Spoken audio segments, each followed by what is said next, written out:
고품격 날라리 방송 한주희 장지한의 원투펀치 410회 2부 시작해 보도록 하겠습니다. 자, 한 주를 쉬는 것 같더니 따단! 아니, 다시 VS 돌아왔습니다.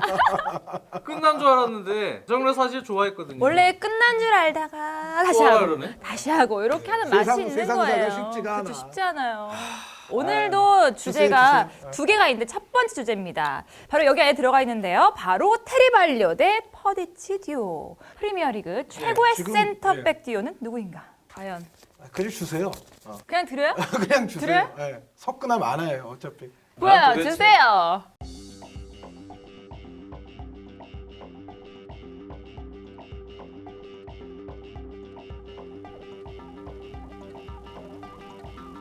테르발료. 테리발료 대 퍼디치. 퍼디치. 아, 이렇게 나왔습니다. 아 진짜 다음 카카오 밉다 미워.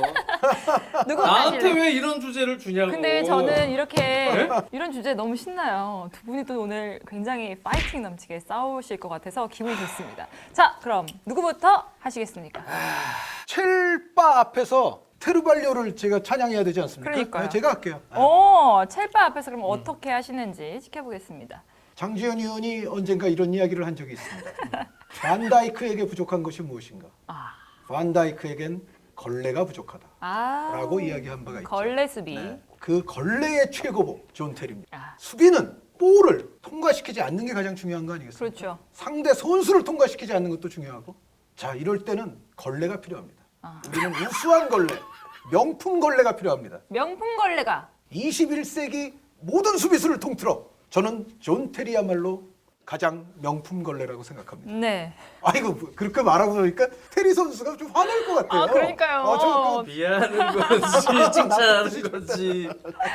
게다가 정말 게다가? 팀이 필요할 때마다 발휘되는 리더십, 아우. 그리고 팀이 필요할 때마다 터지는 테리 선수의 득점. 네. 물론 저쪽에서 비디치 선수의 득점력을 얘기할지 모르겠지만 저는 테리 선수가 더 훌륭한 득점원이 아니냐라고 감히 주장하는 바이고요. 네. 여기에 이제 그 파트너 히카르도 카르발료 선수, 네.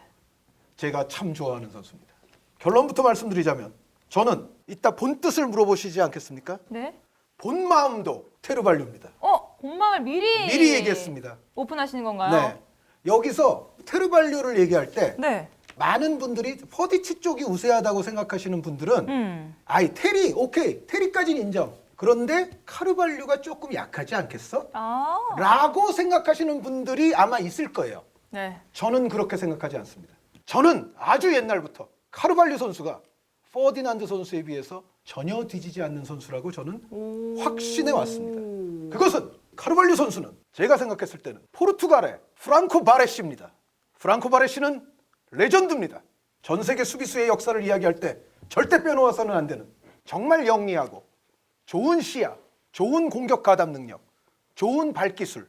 키가 그렇게 크지 않지만 바레시 선수는 사실 키가 작습니다. 네. 이 카르발류 선수도 여기 4명 가운데는 가장 키가 작습니다. 하지만 빠른 발걸음, 좋은 발놀림, 지능, 네. 정말 뭔가 그 기술을 써야 될 때는 흑마법 같은 흑마법. 흑마법, 악마의 마법 같은 기기묘묘한 기술을 발휘하면서 상대를 막아내는 끈적끈적한 수비도 잘 펼치면서 예리하고 날카로운 태클도 잘 펼치면서 발기술도 좋고 전진 능력, 패싱력, 전체 게임을 읽는 시야, 인터셉트, 지능 모든 걸 다 갖춘 선수가 저는 카르발류 선수였다고 생각을 하고 그것은 아마 조세 무리뉴 감독이 가장 잘 알고 있을 겁니다. 카르발류 선수는 무리뉴 감독과 더불어 첼시에 도착해서 첼시의 역대 최소 실점 우승을 이끌었고 맞아요. 그리고 조세 무리뉴 감독이 레알 마드리드로 갔을 때는 이미 나이가 꽤 있는 카르발류 선수를 무리뉴 감독은 또 레알로 데려갔습니다. 데려갔어요. 네. 나중에는 물론 이제 부상도 있고 또 라모스 선수가 중앙을 본격적으로 이제 맡으면서 카르발류 선수가 좀 밀려나긴 했습니다만 그럼에도 불구하고 카르발류 선수는 레알 마드리드에서도 가서 주전을 했습니다. 무리뉴가 이런 말을 했대요. 카르발료는 내 감독 커리어 중에서 가장 많이 기용한 선수다. 그럴 수 있습니다. 그리고 카르발류 선수가 또 위대한 점은 이것도 있습니다.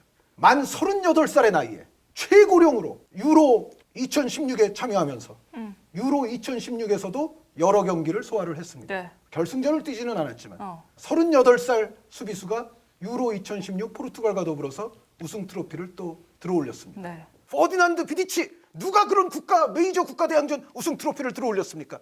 카르발료는 다시 말씀드리지만 포르투갈의 프랑코 바레시입니다. 바레시가 매우 존중받고 레전드로 우리가 추앙하듯이 우리는 카르발료 선수를 절대 과소평가하면 안 됩니다. 네. 잉글랜드 축구계에서는 이런 악습이 있습니다. 잉글랜드 선수들은 웬만하면 띄워주고 특히 대륙 같은 데서 온 이 라틴 계열 이런 선수들은 사실 실력에 비해서 정말 뛰어나지 않으면 조금 깎아내리는 경향도 없지 않아 있어요. 근데 제가 봤을 때는 그런가요? 이 퍼디난드와 카르발료 이 비교를 할 때 네. 공정한 전 세계인의 시각으로 보면 네. 저는 카르발료 선수가 절대 퍼디난드 선수에게 떨어지지 않는다. 아. 퍼디난드 선수가 잉글랜드의 로랑 블랑이면 카르발료 선수는 포르투갈의 프랑코 바레시였다. 저는 이거를 다시 한번 강조하면서 명품 걸레와 포르투갈의 바레시의 조합은 그야말로 완벽했다고 저는 감히 말씀드립니다. 네, 지금까지 지금까지 한의원님의 테리발료. 네, 얘기했습니다. 테르발료였습니다. 감사합니다. 왠지 이렇게 얘기해야 될 것 같네요. 한의원님은 계속 이렇게 얘기하셔서. 자, 그렇다면 네. 장 의원님은 과연 저는 퍼디치리오가 왜 좋은가? 첼시 팬입니다. 그래서 뭐 네. 저 비디치 퍼디난드를 제대로 하세요, 예, 제대로. 갖다 대면 네. 저는 사석에서는 당연히 비디치 퍼디난드 얘기하지 않죠. 네. 카르발료를 저는 조합을 좋아하고요. 근데 오늘은 이제 해설자의 입장에서 객관적으로 좀 보겠습니다. 한현님이 테리 카르발료를 말씀을 해주셨는데 오늘 주제가 테리와 카르발료 조합 그리고 퍼디난드 비디치 조합 이 두 선수가 같이 뛰었을 때 이제 그렇죠. 어떻게 보면 활약도나 여러 가지 비교를 하는 거예요. 그런 차원에서 봤을 때는 한현님이 말씀해주신 부분 중에 카르발료의 레알 마드리드 시절이나 또 포르투갈 대표팀에서의 업적은 사실은 오늘 주제하고는 조금 떨어진 부분이니까 그거 알고 있어요. 네. 알고 있어요. 물타기 한 거예요, 물타기. 네, 물타기 하셨군요. 네. 그래가지고 그거는 빼고요.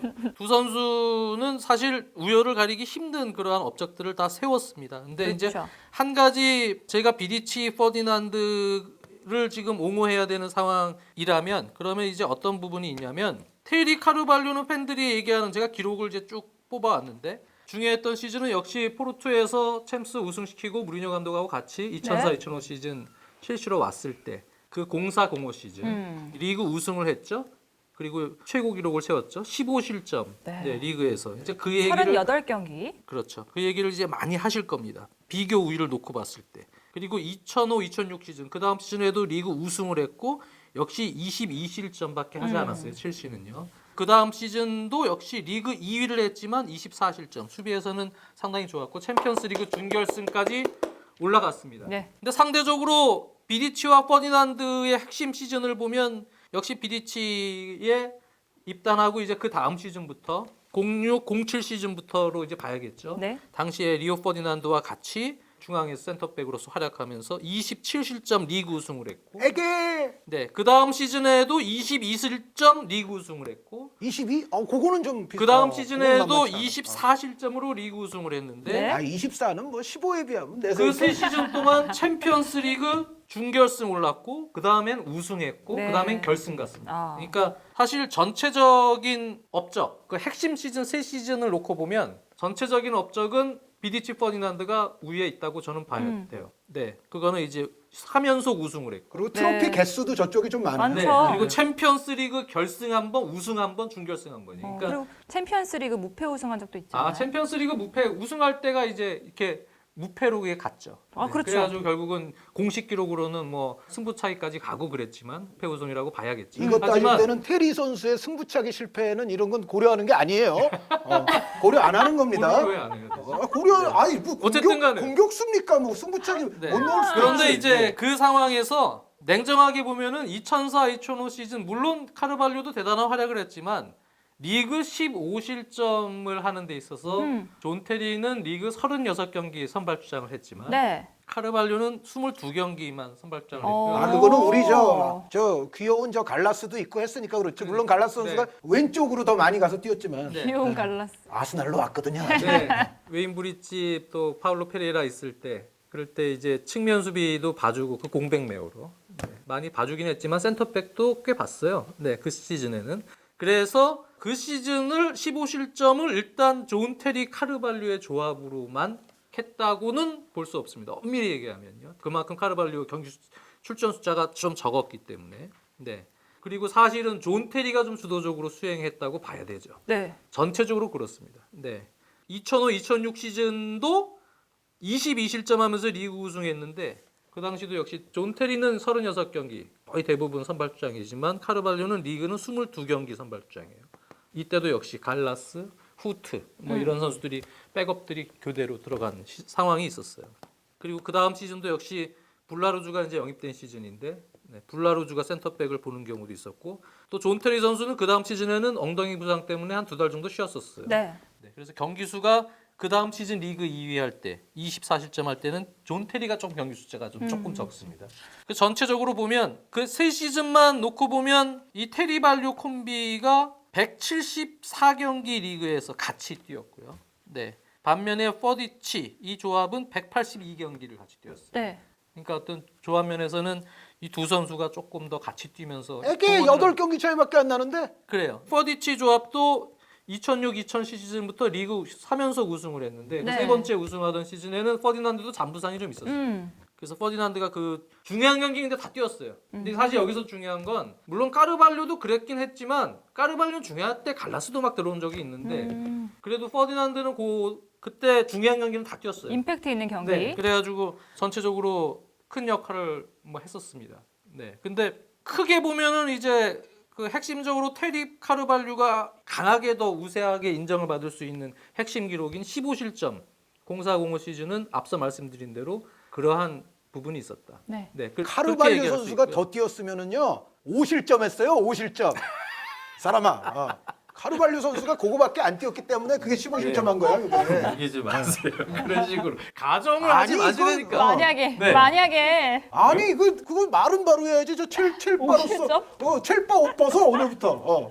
무슨 궁예예요? 궁예? 네? 한궁예? 아니죠. 궁예 논법을 한궁예. 자꾸 쓰시는데 그리고 그 다음 시즌 네 번째 시즌 카르발로 네 번째 시즌 리그 2등하면서 26실점 갔는데 역시 뭐 이거는 얘기를 해야겠죠. 결정적으로 존 테리의 챔피언스리그 네. 마지막 페널티킥 실축. 사실 근데 얘기하지 말라 했지만 그걸로 진 거예요. 내가 보면. 네. 그걸로 진 거예요. 아니 와. 근데 이 그게 싸움은 우수한 수비 조합을 이야기하는데 네. 무슨 승부차기 실축이 왜 나와 거기서? 그걸로 진 거예요. 아, 그리고 어떻게 마음이 이제 얼마나 마라도나도 하는 게 승부차기 실축이야 이 사람아. 사실 장면님이 지금 이만하는 로베르토 게 바지오도 했어. 얼마나 결국 마음이 마레시도 했어. 아프겠어요. 마레시도. 제가 마음이 얼마나 아프겠습니까? 이 얘기를 하면서 네. 지금 아 웃겨. 이거를 해야 되잖아요. 네. 제 마음을 이해해 주시면서 저 안에 지금 리액션을 궁예의 해주세요. 눈으로 지금 마음을 보세요. 속이 마음을. 지금 둥둥하면서 나 지금 얘기를 하고 있는 거예요. 네. 그리고 또 하나는 수비적으로 그 세 시즌의 수비 센터백 역할을 두 선수가 잘했지만 네. 그때는 마케렐레가 또 핵심 역할을 홀딩 미드필더로 잘했어요. 네. 그래서 맨유보다는 허리 라인에서 수비 센터백을 보좌하는 노련미나 여러 가지 클래스가 첼시의 마케렐레를 중심으로 한 그 허리 라인은 수비적으로는 좋았어요. 네. 그러니까 그런 부분도 조금은 그러니까. 고려가 돼야 돼요. 수비형 그렇게 미드필더가 따지면 누구냐? 이건 중요한 얘기가 있어요. 저번에 체흐 반데사를 이야기할 때 네. 프리미어 리그에서 무조건 체흐죠 뭐 이렇게 갔잖아요. 다 동의했잖아요. 네네네. 그런데 그렇게 따지면 체흐 선수도 마켈렐레 덕으로 실점 덜한 근데 거고. 뭐 굳이 나누라니까 체흐 반데사르의 우열을 딱 해갖고 좀 체흐로 봤지만 네. 그 당시의 활약도만 놓고 보면 허리라인에 마케렐레 있을 때와 그 수비적인 부분에서 맨유의 차이보다는 그 골키퍼 두 명의 차이는 상당히 근소하다. 근데 포디치 전성기 시절 때 스콜스도 있지 않았어요? 아니 그러니까요. 맨유는 보세요. 에브라 있죠. 게리 네빌 있죠. 이 선수들이 얼마나 위대한 선수들입니까? 제스 브라운도 많이 보고 브라운도 있었죠. 오른쪽인데 그 위쪽에 저 캐릭 스콜스 긱스도 뭐 들어오고 플래처 선수도 뭐 꾸준히 해주고 맨유는 뭐 주변 동료들이 약해서 뭐 싸운다. 둘만이 해서 뭐 실점 짓게 합니까? 어쨌든 그래요. 네, 그 부분에 대해서 제가 그냥 받아들일게요. 네. 그리고 나서 이제 그 다음 시즌, 그 세 시즌이 지난 이후에는 사실 존 테리 카르발류의 완벽한 주전 조합이라고 보기가 조금 힘들어요. 그 다음 시즌에는 알렉스가 들어오면서 많이 존 테리가 중심이 되긴 했어요. 항상 첼시는 존 테리가 중심이 되지만 거기에 이제 알렉스가 로테로 많이 들어왔어요. 네. 그러면서 사실 그 07-08 시즌부터 09-2010 시즌까지 그 세 시즌은 사실 카르발류는 완전한 주전이라고 보기는 어렵고 존 테리를 놓고 알렉스도 있고 또 여러 가지로 또 이바노비치 첫 시즌 때는 이바노비치가 센터백을 많이 봤거든요. 그 다음 시즌에는 이제 오른쪽 수비를 본격적으로 보면서 포지션이 좀 바뀌었지만 알렉스도 그렇고 이바노비치도 그렇고 여러 가지로 그렇게 좀 완전하게 두 콤비가 주축이 돼서 간 건 아니다. 하지만 맨유의 퍼디치 조합은 새 시즌 이후에도 쭉 갔다. 사실은 비디치 같은 경우는 퍼디난드가 부상으로 조금 쉰 그 기간이 있어도 중심을 잡고 두 선수가 여전히 다른 선수들의 어떤 로테보다는 중심이 돼서 갔다고 봐야 돼요. 네, 그러니까 큰 틀에서 보면은 역시 비디치 퍼디난드 조합이 조금 더 우위에 있다. 아니 물론 저 둘 하나하나 개별적으로도 저 둘도 위대한 선수들이었고 저 조합도 그레이트한 조합이었다는 걸 저도 알아요. 네. 인정해요. 그런데 굳이 저는 두 팀 둘 중에 하나 꼽아라 그러면 백지 반의 반장이라도 저는 진짜로 있죠. 이유는 딱 한 줄 이유는 이유. 아까 카르발류가 포인트예요. 제가 아까 그래서 카르발류 선전을 좀 길게 한 건데 잉글랜드 선수들에 취하신다거나 너무 그러지 마시고 그 선수의 순수도 실력을 보시고 그 이 조합이 얼마나 서로의 어떤 단점을 메워줄 수 있는 조화로운 조합인가. 저 조합도 물론 그런 측면에서 뛰어난 건 사실이에요. 근데 이 조합은 제가 봤을 때는 진짜 너무나 훌륭한 조화롭다. 조합이다. 예, 그러니까 아스날도 사실 훌륭한 조합이 있었어요. 솔 캠벨 앤 콜로 투레. 위대한 조합이에요. 진짜로. 그러니까 21세기 프리미어리그 역사에서 아마 센터백 3대장을 꼽아라 그러면 아마 3위에는 제 생각에는 솔 캠벨 앤 콜로 투레가 들어갈 수도 있어요. 네. 근데 저는 어쨌든 이 조합이 근소하게나마 제 취향에는 더 맞아요. 제 취향에는. 네, 네. 알겠습니다. 뭐 테리발류에 대해서 한유님이 굉장히 말씀을 많이 하셨는데 이제는 장혜연님이 테리발류에서 딱 한 줄로 정말 본마음을 얘기해 주세요. 전 본마음이 테리발류죠. 표정 너무 귀여우신 거 아닌가요? 이거는 취향 차이인데 사실 우열을 가리기 저는 힘들다고 보여져요. 네. 그만큼 이거는 이제 경기 내용적인 측면에서 두 선수의 조합이 얼만큼 힘이 있었냐. 그거예요, 그거. 내 말이 그 말이라니까. 그런 거로 봤을 때 여러 가지 저는 안정성, 항상성 그런 부분에서 이 테리와 카르발료는 한님도 말씀해 주셨지만 존 테리의 약간의 느린 발, 네. 하지만 아주 헌신적인 수비와 또 영리함 여러 가지. 존 테리가 상당히 영리합니다. 네, 이 수비의 어떤 위치를 잡거나 여러 가지 선택을 할 때 거기에 이제 카르발료의 여러 가지 카르발료는 빌드업 능력도 있었고 다른 순발력도 있었고 제공권도 있었어요. 네, 키가 완전히 큰 건 아니지만 그런 부분에서 이 테리와 카르발료 조합은 항상 안정감이 있었어요. 전체적으로 수비 안정감. 비디치는 퍼디난드는 가끔 보면은 뭐 물론 테리 카르발류가 뭐 약간 실책을 안 했다고 그렇게 하는 얘기는 아니고 제가 현장 중계 갔을 때도 그게 2009년 3월이었어요. 네. 네, 리버풀하고 맨유, 올트래포드 맨유 홈 경기였는데 그 경기 리버풀한테 대패당했어요. 맨유가. 네. 그 경기 비디치 선수가 토레스한테 막 공중볼에서 넘어지고 막 잡다가 퇴장당하고 막 이러면서 했는데 약간 불안한 부분도 전 뇌리에는 상당히 강하게 있어요. 그래서 물론 퍼디난드 비디치가 아주 훌륭한 조합인 것만은 부인할 수 없고 두 선수는 사실 저는 우열을 가리기 힘들다고 보여져서 제가 최초로 이 골을 놓고 싶어요. 이 골. 네. 그러니까 아주 기록을 이런 거 빼고 사실 경기 내용적인 측면의 능력으로만 보면 조합적으로 그럼 정말 이 골을 놓고 싶은데 굳이 나누라고 하면 저는 채시 사랑이 좀 더 들어가니까. 테리 카르발류로 가겠습니다. 알겠습니다. 첫 번째 주제는 지금 두 분이 온화하게 이렇게 마무리가 지어졌는데. 저기가 더 오래 더 뛰었고 더 경기 수도 많고 트로피도 더 많고 그 저도 인정하는데 단 한 시즌을 뛰었더라도 혹은 단 반 시즌을 뛰었더라도 지금 조합 대 조합의 승부잖아요. 조합, 예. 그쵸? 근데 저는 이 조합이 굉장히 괜찮은 조합이라고 굉장히 생각한다는 아름다운 거예요. 조합. 물론 아름다운 이렇게 조합. 겉으로 기록만 보고 여러 가지 성과나 이렇게 보면 물론 퍼디난드 비디치가 앞서게 보일 수 있고 그렇게 느낄 수 있지만 저는 팬심이 좀 많이 들어가는 거예요. 알겠습니다. 근데 이게 어쩔 수 없어. 왜 이런 주제를 나한테 주는지 모르겠지만 네. 힘들어요, 저 지금. 눈으로 말하지 마세요. 네, 알겠습니다. 이렇게 온화하게 첫 번째 주제는 끝이 났는데 두 번째 주제는 과연 이 온화함이 계속될 수 있을지 바로 주세요.